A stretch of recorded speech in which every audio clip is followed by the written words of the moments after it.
નાની વાતમાં આપણે આજે જયશ્રી ગોપાલ અંક એમાં એક વાર્તા આપેલી છે, એ વાંચશું. 1981નો ફેબ્રુઆરી મહિનાનો અંક છે. એમાં 18મા પાને એક વાર્તા છે, પણ એ વાર્તા પહેલા થોડું લખાણ છે, એ બધું લઈ લઈએ.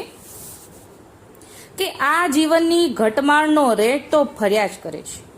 એમાં કંઈક જીવ પોતાનો પ્રારબ્ધ અનુસાર આવે છે અને પોતાના કર્મો સાથે લઈને જાય છે. કરેલા કર્મો ભોગવવા માટે કર્માનુસાર કોઈ પણ યોનિમાં અવતાર લે છે.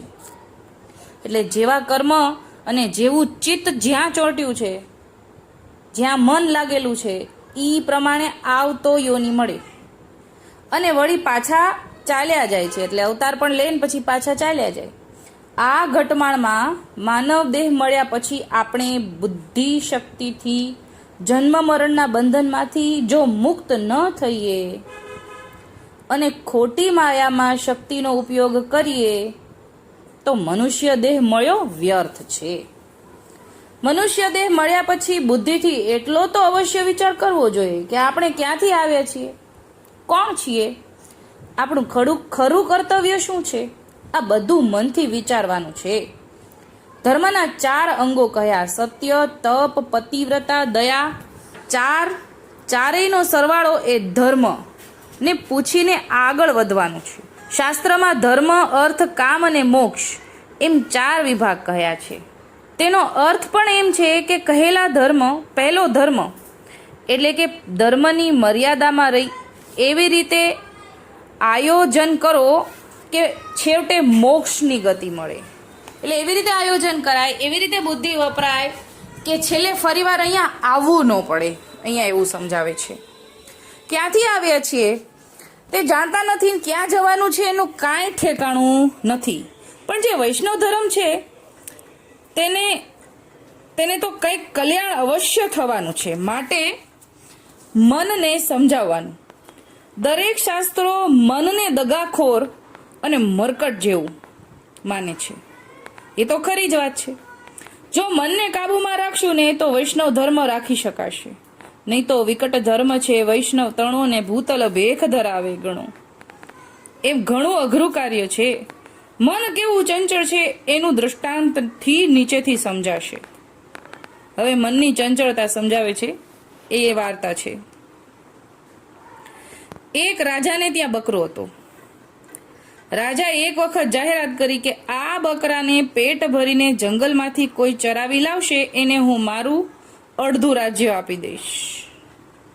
પરંતુ બકરાનું પેટ ભરાયું છે કે નહીં એની હું પરીક્ષા કરીશ.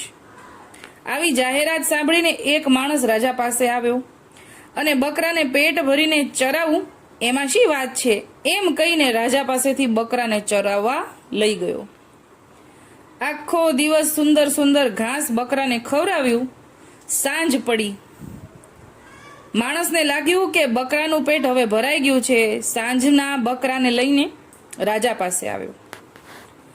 રાજાએ જ્યાં થોડું લીલું લીલું ઘાસ બકરા પાસે જેવું મૂક્યું, બકરો તો ઘાસ ખાવા લાગ્યો. રાજાએ કહ્યું, તે આ બકરાને કંઈ ખવડાવ્યું છે કે નહીં? જો ખવડાવ્યું હોત તો બકરો ખાત જ નહીં. પેટ ભરાયું એટલે કે ફરીવાર ખાવાનું મન ન થાય. એટલે એ રાજા પરીક્ષા એમ કરે છે કે હવે તો એ ખાય નહીં ને જો પેટ ભરાઈ ગયું હોય તો. એટલે કહે છે કે જો એ ખાવા માંડે છે. આવા ઘણા માણસોએ પ્રયત્ન કરી જોયા. બકરાને ખૂબ ખવડાવે, પણ જ્યાં દરબારમાં આવે અને રાજાને ઘાસ નાખે એટલે બકરો ઘાસ નાખતા વેત ખાવા લાગે. ત્યાં એક મહાન માણસને આની ખબર પડી. તેને લાગ્યું કે આ જાહેરાત પાછળ તો કંઈક રહસ્ય છે. હું યુક્તિથી કામ લઈશ. હવે ઉપર આપણને શું કીધું? ઉપર જે લેખ છે ને એની સાથે આ વાર્તા લાગુ પડે છે. એટલે મહાન યુક્તિ કરવાનું શું કીધું કે માણસ જન્મ છે ને એમાં જ બુદ્ધિનો ઉપયોગ કરી શકાય. એ અહીંયા મહાન માણસને પોતાની બુદ્ધિનો ઉપયોગ કરીને એવો વિચાર આવ્યો કે હું બકરાને ચરાવવા લઈ જઈશ યુક્તિ દ્વારા. લીલા મજાના સુંદર ઘાસમાં બકરાને ઊભો રાખ્યો, પણ જેવો ઘાસ ખાવા જાય કે મોઢા ઉપર એક લપડાક મારે. બકરાને ખાવા માટે જેટલી વાર પ્રયત્ન કરે છે એટલી વાર મોઢા ઉપર લપડાક પડે છે. અંતે બકરાને ઠસી ગયું કે ઘાસ મુખમાં મૂકીશ તો માર પડશે. આમ સાંજે આ બકરાને રાજાની પાસે લાવવામાં આવ્યો અને આજે બકરાને બિલકુલ તો ઘાસ ખવડાવ્યું જ નહોતું, ભૂખ્યો હતો. છતાંય રાજાને કીધું કે મેં પેટ ભરીને ખવડાવ્યું છે. રાજાએ બકરાને ઘાસ ખાવા નાખ્યું, પણ બકરો તો ઘાસ તરફ જોતો જ નથી અને ઘાસને સૂંઘતોય નથી. બકરાને મનમાં ઠસી ગયું છે કે હું ઘાસ ખાવા જઈશ તો મને માર પડશે, એટલે ઘાસ ખાતો નથી. આ વાતમાં એ સમજાવે છે કે બકરો જે છે એ આપણું મન છે. આપણું મન જ્યાં ભટકે છે, જ્યાં ને ત્યાં ચરવા જાય છે, ત્યારે ભગવદીય આપણને વાળે છે, આપણા મનને વાળવાની કોશિશ કરે છે. એટલે કે ભગવદીય એટલે કે આ યુક્તિ કરવાવાળા મહાન પંડિત, એનું ઉદાહરણ છે કે આપણા જીવનમાં ભગવદી જે ભગવદી આપણને વાળે છે ને, કે જ્યાં ને ત્યાં મન ભટકીશ નહીં તો માયાનો માર ખાવો પડશે. અને રાજા તો પ્રભુ શ્રી ગોપાલાલ છે આપણા.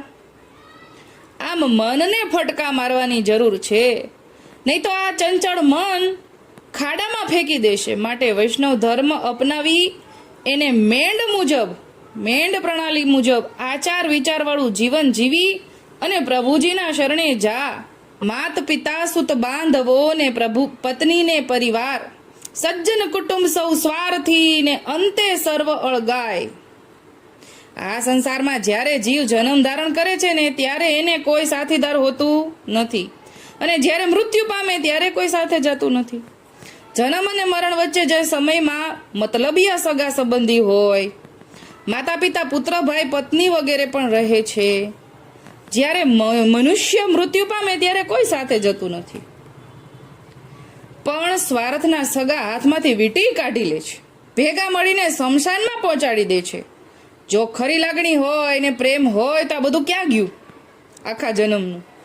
આ સ્વાર્થિયા સગા આટલા જ નહીં, એટલે સુધી નહીં અટકે, સ્મશાનમાંથી પાછા આવી અને પૈસો ટકાનો વહીવટ કરી લેશે, ભાગે પડતા વેચી દેશે અને પછી મોજ મનાવશે.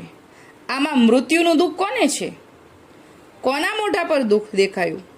આવા મતલબિયા સગા ઉપર બધા જ સ્વાર્થી છે. આવા મતલબિયા સગાની પાછળ જીવન બરબાદ કરીશમાં, કારણ કે બધા જીવતા સુધીના જ સગા છે. મૃત્યુ વખતે આ બધા અળગા થઈ જાય. મૃત્યુ વખતે સાથે જો કોઈ આવશે તો કરેલા કર્મનું ભાથું જ આવશે. માટે માનવ દેહ મળેલા આ જીવનમાં ભક્તિ સત્કર્મ કરાય, તે જ સાચું ભાથું છે. પ્રભુ સ્મરણ ભગવદીનો સત્સંગ જ સાચું ધન છે. ડોસાભાઈએ કહ્યું છે, સાચો ધન સત્ય ભામાં સુવન હે ઓર કછું સંગ નાવે. પૈસાનું માયાવી ધન અહીં જ રહેવાનું છે, તે સાથે આવવાનું નથી, આવતું નથી, અને એક કોડી પણ ધન સાથે આવશે નહીં. માટે સાચું ધન મેળવવાના પ્રયત્ન કરવા જરૂરી. આટલું લેખ અત્યારે આટલું જ